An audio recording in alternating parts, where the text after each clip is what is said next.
जितनी भी योनियां जन्म लेती हैं उनमें से अब अलग अलग जगहों पर आता है कि करीब 84 लाख योनियां होती हैं। तो इन सभी लाखों योनियों में से केवल एक को छोड़कर अन्य सभी भोग योनियां हैं। और ये जो एक योनि है इसे ही कर्म योनि कहा जाता है।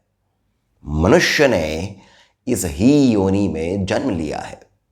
अब इसे कर्म योनि क्यों कहा जाता है? क्योंकि इस ही योनि में हम इस प्रकार के कर्म कर सकते हैं, कार्य कर सकते हैं जिससे कि हमारी आत्मा का उत्थान हो सके, उसका उत्सर्ग हो सके। और इस ही उत्सर्ग के लिए हमारे मनीषियों ने, ऋषियों ने नाना प्रकार के उपाय समझे हैं, जाने हैं, खोजे हैं और उनका विस्तार से वर्णन भी किया है। और इन्हीं उपायों में आता है योग, तंत्र, मंत्र, यंत्र इत्यादि। और उन्हीं में आरंभिक स्तर पर व्रत आते हैं, पूजा आती है। और उसी का वर्णन हमारे पुराणों में पुनः बहुत ही विस्तार के साथ किया है।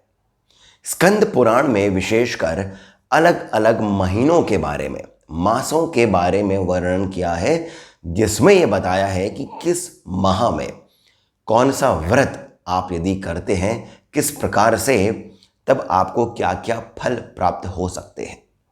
और इसी वर्णन में आता है श्रावण मास महात्म्य। श्रावण मास के बारे में इसी जो अध्याय है इसमें बताया है कि महादेव का ये प्रियतम महीना है। अर्थात इसमें करे गए जितने भी उपाय हैं, उपासना है, पूजा है, व्रत है, ये सभी महादेव से आपके लिए कृपा प्राप्त करने का अति उत्तम उपाय है। अब इसी पुराण में महादेव ने स्वयं कहा है, मुझे ये माह अति वल्लभ अर्थात अति प्रिय है। अब प्रश्न यहाँ पर यह आता है कि ये महीना महादेव को, भगवान शिव को इतना प्रिय क्यों है? दूसरा, ऐसा क्या किया जा सकता है इस महीने में जिससे हमें महादेव की कृपा प्राप्त हो? और इसी बारे में बताते हुए हमारे ये आज का वीडियो भी है। तो आप इस वीडियो को अंत तक देखिए। बहुत लंबा वीडियो नहीं है, तो इसी कारण आपको संक्षिप्त में ही बहुत कुछ जानने का अवसर प्राप्त हो जाएगा।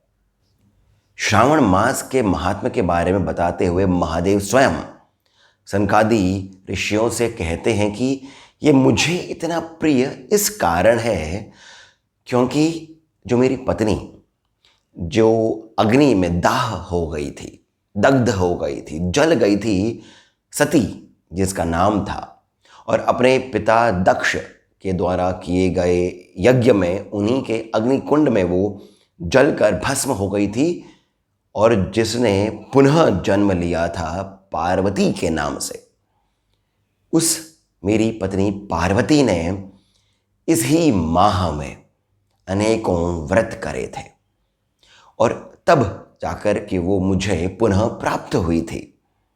इसी कारण मुझे ये माह इतना प्रिय है।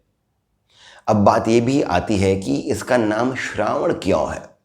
तब इसके बारे में बताते हुए महादेव कहते हैं कि ये जो माह है, ये श्रवण नक्षत्र की पूर्णिमा, ये जो पूर्णिमा है ये इसी माह में पड़ती है, और ये जो नक्षत्र है जिस दिन पूर्णिमा होती है वो नक्षत्र श्रवण है, इसी कारण इसका नाम श्रावण है।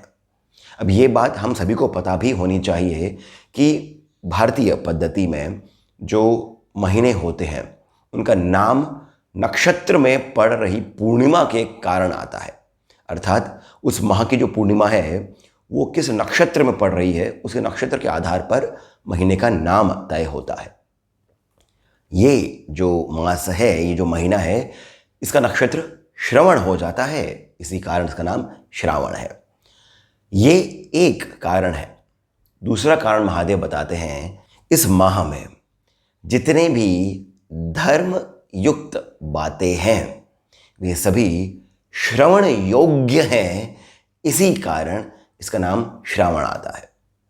और इसमें ये भी बात आती है कि इस माह में जो भी इस महात्म का श्रवण करता है, ये जो श्रावण मास महात्म है, इसका जो भी श्रवण करता है उसको सिद्धियां प्राप्त हो जाती है। इसी कारण इसका इतना नाम है, इसी कारण से श्रावण कहा गया है। अर्थात ये कि श्रवण मात्र से महादेव के बारे में, महादेव से जुड़े हुए जितने भी स्तोत्र हैं, जितने भी मंत्र हैं, इन सभी के श्रवण मात्र से आपको सिद्धियां प्राप्त हो जाती है। और इसी में आगे बताते हुए महादेव कहते हैं कि केवल मेरे नाम से ही नहीं, इस माह में एक एक दिन एक एक देवता को समर्पित होता है। और ये समर्पण जो है ये अन्य सभी माह में भी होता है, अर्थात एक एक दिन का एक एक देवता है। परंतु इस माह में, इस महीने में विशेषकर यदि आप एक एक दिन में उस ही देवता की पूजा करेंगे तब आपको विशेष लाभ प्राप्त होता है। अर्थात ये कि प्रतिपदा के जो देवता हैं, प्रथम द्वितीय तृतीया, इतने जितने भी तिथियां होती हैं, इन सभी के जो देवता हैं, इन सभी की पूजा यदि आप एक एक करके इस माह में करेंगे तब आपको विशेष फल प्राप्त होगा। साथ ही साथ इन्होंने ये भी कहा है कि केवल मेरी उपासना नहीं परंतु मुझे विष्णु, भगवान विष्णु की उपासना भी अत्यंत प्रिय है।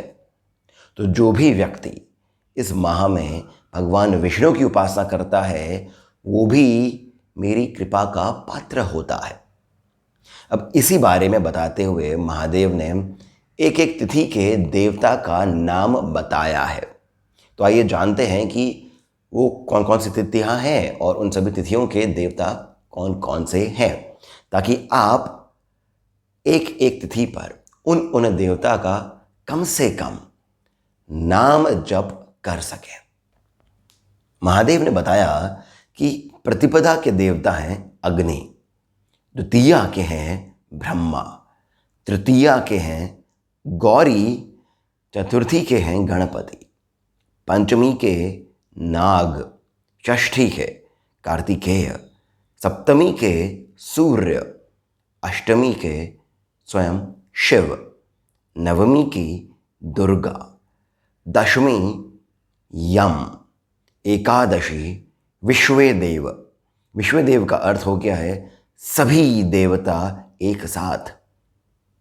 द्वादशी के देवता हैं स्वयं भगवान विष्णु।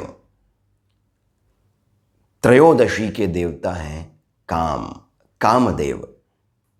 चतुर्दशी के देवता पुनः शिव हैं। पूर्णिमा के देवता चंद्र हैं और अमावस्या के पितृ। अब इस जानकारी के माध्यम से हम एक एक देवता की उपासना, उनका नाम जप, उनका मंत्र जप उस तिथि में कर सकते हैं और लाभ उठा सकते हैं।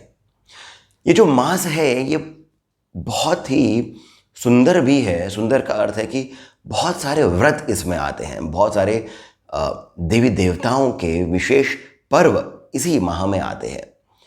जैसे वरलक्ष्मी इसी माह में आती हैं, गायत्री जयंती भी इसी माह में होती है, इसी माह में हयग्रीव जयंती भी आती है। और इसी भी बातों का वर्णन महादेव ने इस महात्म्य में किया भी है। इसी में कृष्ण जन्माष्टमी भी आती है। अब कुछ को कन्फ्यूजन हो सकता है कि कृष्ण जन्माष्टमी तो भाद्रपद में आती है, ये तो हम बात कर रहे हैं श्रावण की। तो इसका जो कारण है वो ये कि युगादि जो हमारा कैलेंडर होता है उसमें थोड़ा सा तिथियों का अंतर होता है। इसी कारण जो स्कंद पुराण है उसमें कृष्ण जन्माष्टमी को भी श्रावण में जोड़ा गया है। तो इसमें बताया है कि गौरी, उनकी अर्चना, उनकी पूजा बहुत आवश्यक होती है, बहुत लाभदायक होती है। लक्ष्मी की पूजा अत्यंत लाभदायक होती है इसी माह में। और हयग्रीव की। परंतु यहाँ पर मैं विशेष रूप से एक तिथि के बारे में वर्णन करना चाहूँगा, क्योंकि हमारे जीवन में उसका बहुत अधिक प्रभाव होता है। ये है शनिवार का। एक एक तिथि का भी यहाँ पर बताया है देवता, और उसी प्रकार से इसी महात्म्य में एक एक वार के बारे में भी बताया है कि एक एक वार में किस किस की पूजा करनी चाहिए। शनिवार का जो एक प्रावधान है वो बहुत विशेष है। शनिवार को शनि देवता की तो पूजा बताई ही है, हनुमान जी की पूजा भी हम सभी को ज्ञात ही है, परंतु इसमें भगवान नरसिंह के बारे में भी बताया गया है। अर्थात ये कि श्रावण के शनिवार को जो शनिवार आते हैं उसमें आप इन तीनों ही देवताओं की पूजा उपासना कर सकते हैं। अब इसमें भी कुछ कुछ बातें जो आती हैं वो ये कि इन तीनों को तेल और घी से आप नहला सकते हैं। यदि आपके पास इनमें से किसी एक की भी प्रतिमा है, सामान्य रूप से हनुमान जी की प्रतिमा लगभग हर घर में होती ही है, तो आप उसको तेल और घी से स्नान करवा सकते हैं। अब यहाँ पर बताते हुए दो चार छोटी सी बातें और आती हैं कि शनिदेव की पूजा करते हुए आप जो धूप लगाएं वो ध्यान रखिए कि वो गुगल हो या फिर कस्तूरी हो।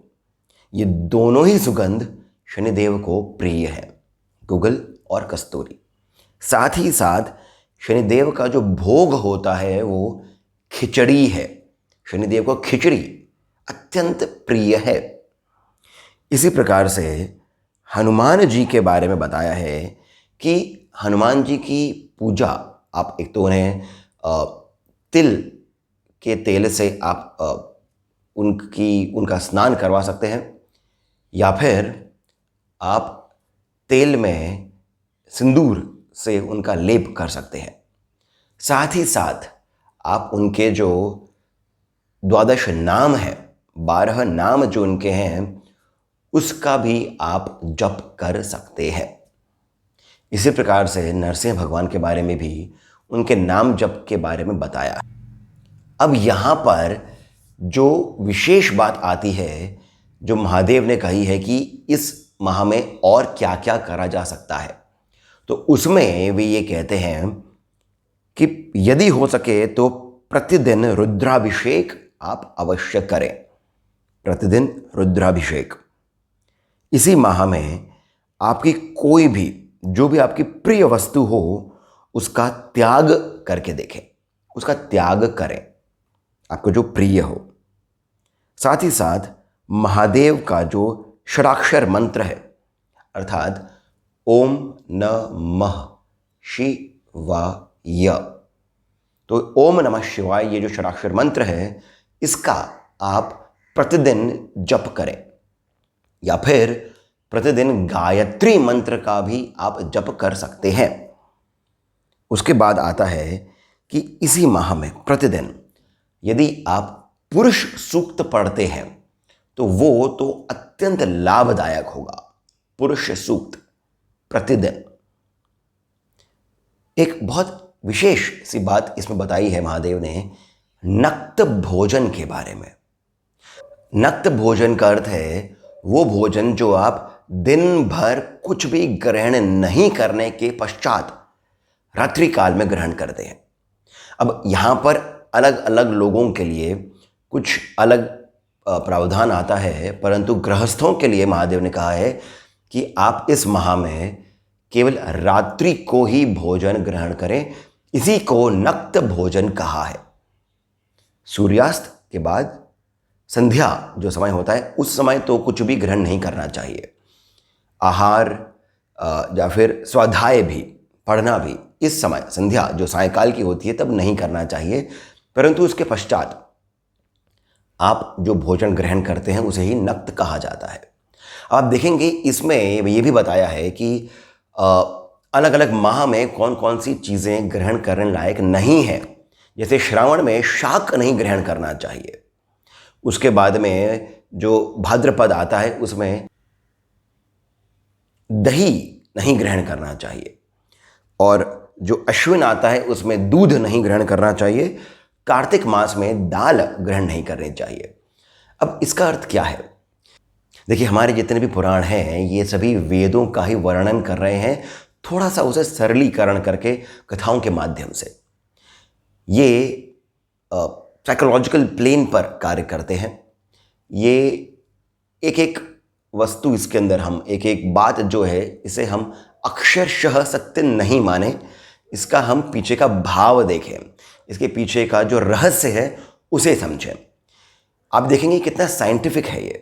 बारिश का मौसम होता है श्रावण, इसमें जो पानी होता है उसके कारण जितनी भी शाख होती है उसमें कीड़े इत्यादि लग सकते हैं, उसमें बहुत सारे और संक्रमण हो सकता है। इसी कारण आप शाक को ग्रहण नहीं करें।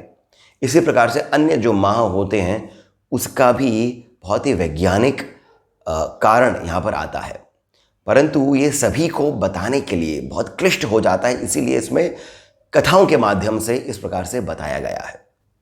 अब इतना सब कुछ मैंने वर्णन किया है। यदि आपको इसका विस्तार से इसकी जो कथा है इत्यादि वो सब जानना है तो आप स्कंद पुराण के ही जो श्रावण मास महात्म्य है उसे आप पढ़ सकते हैं। आशा करता हूँ कि इस वीडियो में बताई गई जानकारी आपको सुंदर लगी होगी। यदि ऐसा है तो कृपया करके इस वीडियो को आप लाइक अवश्य करें, हमें सब्सक्राइब करना नहीं भूलें, और कमेंट सेक्शन में जो पहला कमेंट पिन है वहाँ से पेटीएम, जीपे इत्यादि के माध्यम से जितना अधिक हो सके आप हमें श्री सहयोग भी प्रदान करें, बहुत अधिक प्रोत्साहन मिलता है। इसके साथ मैं सिद्धार्थ अब आप सबसे जाने की अनुमति लेता हूँ। धन्यवाद।